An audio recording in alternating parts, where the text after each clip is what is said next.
Here is the most complete and detailed version of the real story of Victor Lustig, whose real name was Robert V. Miller. I gathered the tiniest facts from verified sources, including official biographies, FBI archives, testimonies of contemporaries, court documents, newspapers from 1925 to 1935, books and articles such as the Hustle Smithsonian magazine.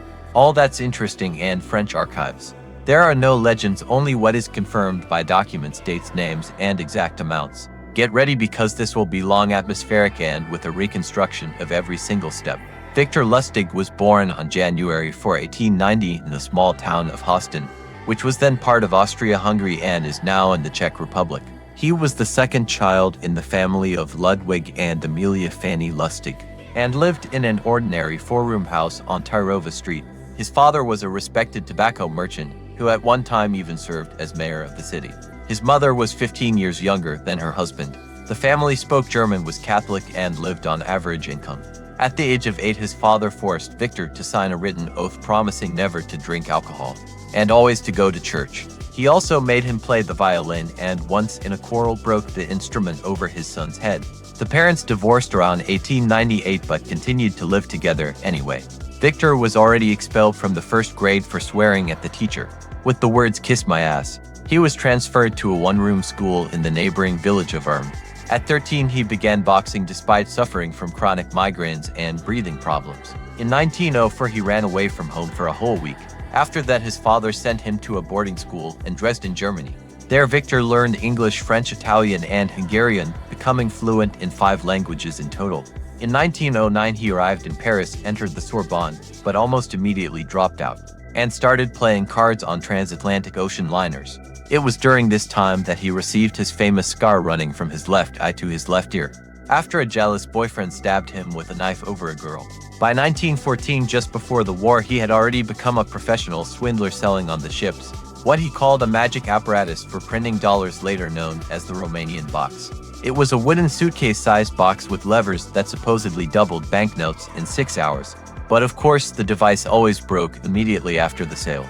In May 1925 in Paris, Lustig, who was then 35 years old, was sitting in his room reading the newspaper when he came across an article that said the Eiffel Tower, built in 1889 as a temporary structure, was rusting badly. Every 7 years, 60 tons of paint were needed for repainting. The repairs cost millions, and the city was losing money. Some people were even suggesting that the tower should be dismantled, and its 7,300 tons of iron sold for scrap. The idea came to him instantly. The preparation took 2 full weeks. He rented a luxurious suite plus an adjoining utility room at the Hôtel de Crillon, on Place de la Concorde, the most expensive hotel in Paris. He bribed the staff so that the utility room looked like an official ministry office. His accomplice, Dapper Dan Collins, through a romantic relationship with a secretary at the ministry, obtained genuine letterheads from the Ministère des Postes et Télégraphes, the Ministry of Posts and Telegraphs, which was then responsible for the tower. He hired an engraver who produced perfect counterfeit letterheads complete with seals and signatures. He sent 5 or 6 personal invitations to a secret meeting, addressed to the largest scrap metal dealers in Paris. The text read, "Confidential. The government is considering the question of dismantling the Eiffel Tower. Only verified, honest businessmen are invited." On May 13, 1925, the first meeting took place at the Crillon. Lustig appeared in an impeccable suit with aristocratic manners, and introduced himself as Count Victor Lustig, Deputy Director of the Ministry of Posts and Telegraphs. He explained in a tragic tone that gentlemen maintaining the tower costs far too much money. The government has secretly decided to demolish it and sell the 7,300 tons of metal. But this will cause a huge scandal in the press and among Parisians, therefore everything must remain strictly confidential. We are holding a closed tender, and you gentlemen have been selected as the most honest and reliable. He spoke beautifully, comparing the tower to Gothic cathedrals and the Arc de Triomphe, saying it simply does not fit into the architecture of Paris. Then he took everyone in limousines to the tower, showed them secret documents, and conducted a personal tour. Among the 6 businessmen, Lustig immediately singled out André Poisson, a newcomer to big business, who was ambitious yet insecure and desperately wanted to break into the elite. Poisson was the most excited and asked the greatest number of questions. For private processing, Lustig invited him on an urgent trip to Bordeaux, supposedly on ministry business, and during the train ride they became friends. Later in the hotel room, he spoke privately saying, "My salary is modest. If you want to guarantee that you win the tender, I am ready to help you personally. But this will require a small compensation for my loyalty." Poisson believed him because for him the mention of corruption was proof that the deal was real. The finale of the first sale came when Poisson wrote a check for a huge sum. According to various archival sources, between 250,000 and 1,200,000 francs for the entire tower plus 70,000 francs in cash as a personal bribe, the equivalent of roughly 200 to 250,000 euros today. He signed the contract. That same evening, Lustig and Collins boarded a train to Vienna carrying a suitcase full of money. Poisson never dared to go to the police because he was too ashamed. The second sale happened 1 or 2 months later in the summer of 1925. Lustig returned to Paris, rented the same hotel, and sent out new invitations. He found a second buyer whose name has not survived in the archives. Everything repeated exactly the same way. But this time the victim suspected something was wrong and went to the police. When Lustig learned of this, he disappeared the very same day, fleeing from France to the United States. The scam with Al Capone took place in the early 1930s during the Great Depression. Lustig went to Capone in Chicago, introduced himself, and said, "I have a super profitable deal. Give me $50,000 for 60 days and I will return double the amount." Capone gave him the money, although he was suspicious but curious.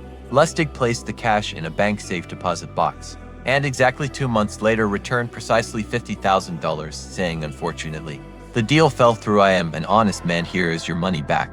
Capone was shocked by such honesty and said, "You are the only honest guy in this city."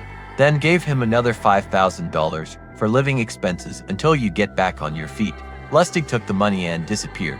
Capone never realized he had been scammed. Among his other legendary scams was the Romanian box, the very same wooden device. Lustig would demonstrate it by inserting a $100 bill and a blank sheet, waiting 6 hours, and pulling out 2 genuine bills.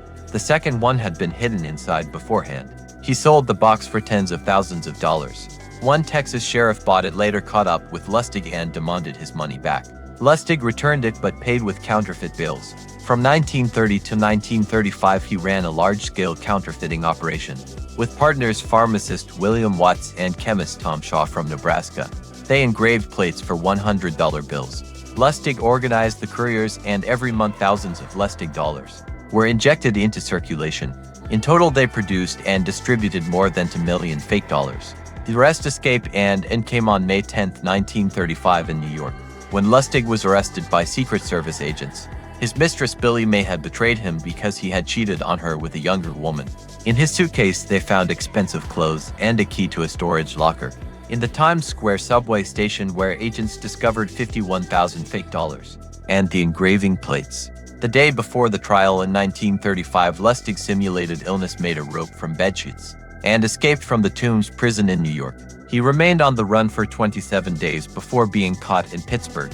At the trial, he pleaded guilty and received a sentence of 20 years, 15 for counterfeiting, and 5 for the escape. He served his time in Alcatraz. On the wall of his cell hung a postcard of the Eiffel Tower with the inscription, "Sold for 100,000 francs." On March 11, 1947, at the age of 57, he died of pneumonia in the federal prison in Springfield, Missouri. The death certificate listed the name Robert V. Miller and the profession sales apprentice and counterfeiter. This was a man who deceived everyone: millionaires, gangsters, the French government, and even Al Capone himself, only because he understood human greed, shame, and the desire to believe in easy money better than anyone else.